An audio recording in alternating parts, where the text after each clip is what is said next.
ಹೆಗಲ ಮೇಲೆ ಕೈ ಹಾಕಿ ಫೋಟೋ ತೆಗೆಸ್ಕೊಂಡಿದ್ದಾರೆ. ನನಗೆ ಅದೇ ಒಂದು ಸೌಭಾಗ್ಯ ಅಂತ ತಿಳ್ಕೊಂಡಿದ್ದೀನಿ.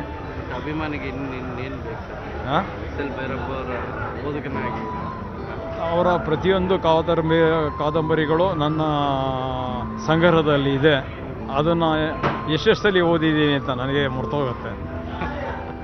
ಬಟ್ ಅವರ ದ ಅಲ್ಟಿಮೇಟ್, ಬೇರೆ ಅವ್ರಿಗೆ ಬಣ್ಣಿಸೋಕ್ಕೆ ಶಬ್ದಗಳೇ ಇಲ್ಲ. ನಮ್ಮ ನಾಡು ಕಂಡ, ನಮ್ಮ ದೇಶ ಕಂಡ ಅಪ್ರತಿಮ ಕಾದಂಬರಿಕಾರರು ಹಸ್ತಂಗತರಾಗಿದೆ. ಮನಸ್ಸಿಗೆ ತುಂಬ ನೋವಾಗಿದೆ. ನಿರ್ಭೀತ, ನಿಷ್ಪಕ್ಷಪಾತ, ವಿಶ್ವಾಸಾರ್ಹ ಸುದ್ದಿಗಳಿಗೆ ಮತ್ತೊಂದು ಹೆಸರಾಗಿರೋ ನ್ಯೂಸ್ 18 ಕನ್ನಡ ಈಗ ಆಪ್ನಲ್ಲೂ ಲಭ್ಯ ಇದೆ. ದಯವಿಟ್ಟು ಇಲ್ಲಿರೋ QR ಕೋಡ್ ಅನ್ನು ಸ್ಕ್ಯಾನ್ ಮಾಡಿಕೊಂಡು ಆಪ್ ಡೌನ್ಲೋಡ್ ಮಾಡೋದಕ್ಕೆ ಮರಿಬೇಡಿ. ನಿಮ್ಮ ಬೆಂಬಲ ಹೀಗೆ ಸದಾ ನಮ್ಮೊಂದಿಗಿರಲಿ. ಧನ್ಯವಾದ.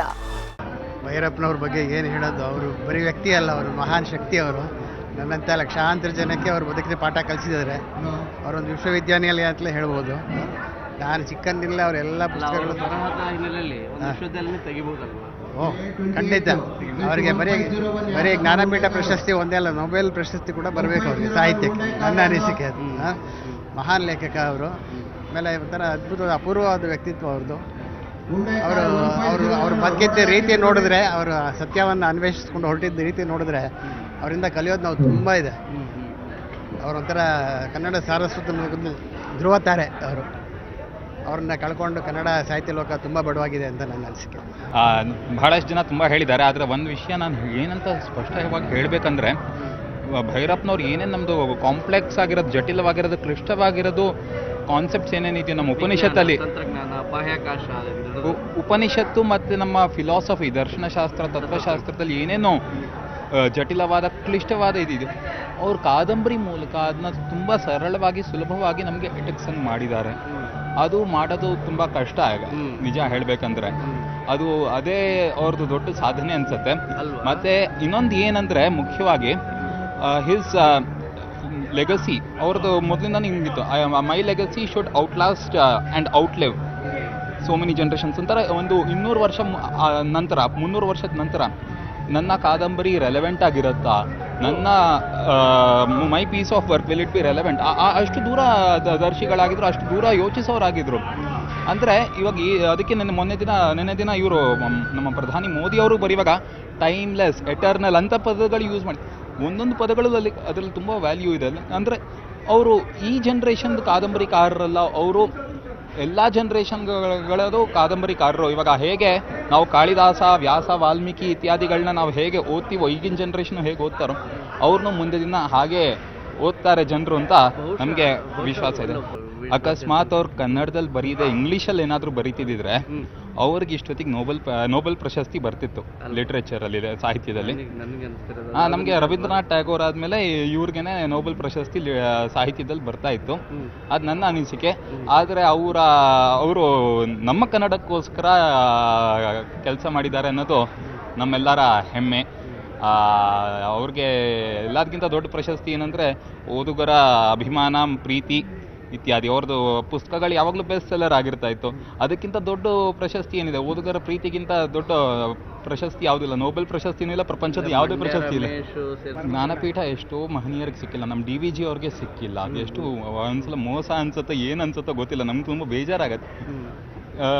ಬಿಡಿ, ಪರವಾಗಿಲ್ಲ, ಅದು ಬೇರೆ ವಿಷಯ.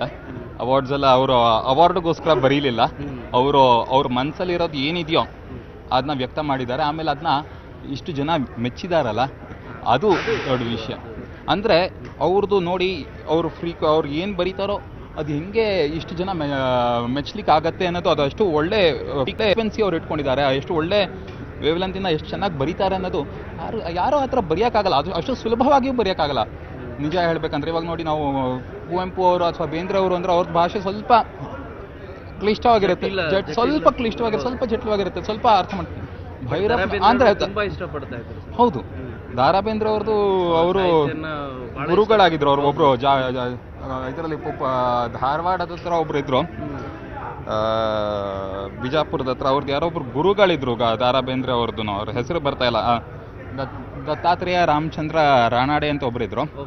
ಅವ್ರು ರಾಮಚಂದ್ರ ದತ್ತಾತ್ರೇಯ ರಾಂಡೆ, ನಂಗೆ ಹೆಸರು ನೆನ್ಪು ಬರ್ತಾ ಇಲ್ಲ. ರಾನಾಡೆ ಅನ್ನೋರು ಇವ್ರದ್ದು ದಾರಾ ಬೇಂದ್ರೆ ಅವ್ರದ್ದು ಗುರುಗಳಾಗಿದ್ರು, ಮತ್ತೆ ಭೈರಪ್ಪನವರ ಪರಮ ಗುರುಗಳಾಗಿದ್ರು ಅವರು. ಫಿಲಾಸಫಿನಲ್ಲಿ.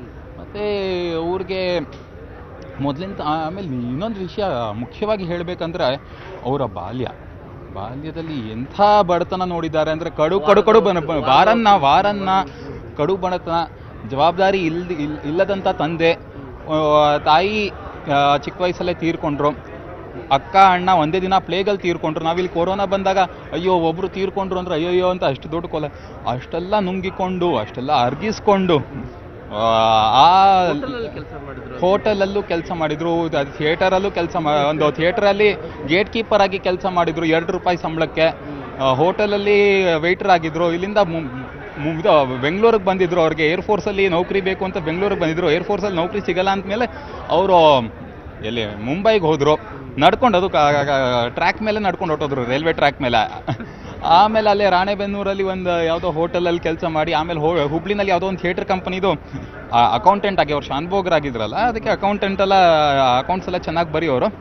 ಅಲ್ಲಿ ಕೆಲಸ ಮಾಡಿ ಅದರ ನಂತರ ಬಾಂಬೆಗೆ ಹೋಗಿ ಬಾಂಬೆನಲ್ಲಿ ಜಟ್ಕಾ ಬಂಡಿ ಓಡಿಸಿ, ಆಮೇಲೆ ಕೂಲಿ ಕೆಲಸ ಮಾಡಿ, ದೇವ್ರೆ ಅವರಷ್ಟು ಇದು ಕಷ್ಟವನ್ನು ನಾವು 1% ಆದ್ರೂ ನಾವು ಅವ್ರದ್ದು ಕಷ್ಟ.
ಎಷ್ಟು ವರ್ಷದ ನಾಟಕ ಅತ್ಯಂತ ಶ್ರೇಷ್ಠ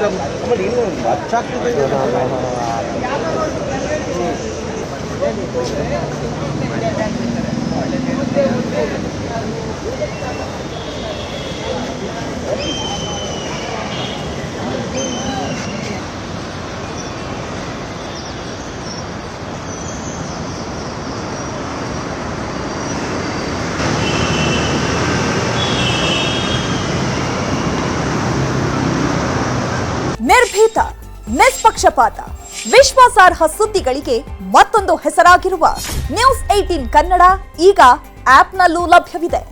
ದಯವಿಟ್ಟು ಇಲ್ಲಿರುವ QR ಕೋಡ್ ಸ್ಕ್ಯಾನ್ ಮಾಡಿಕೊಂಡು ಆಪ್ ಡೌನ್ಲೋಡ್ ಮಾಡೋದಕ್ಕೆ ಮರಿಬೇಡಿ. ನಿಮ್ಮ ಬೆಂಬಲ ಹೀಗೆ ಸದಾ ನಮ್ಮೊಂದಿಗಿರಲಿ. ಧನ್ಯವಾದ.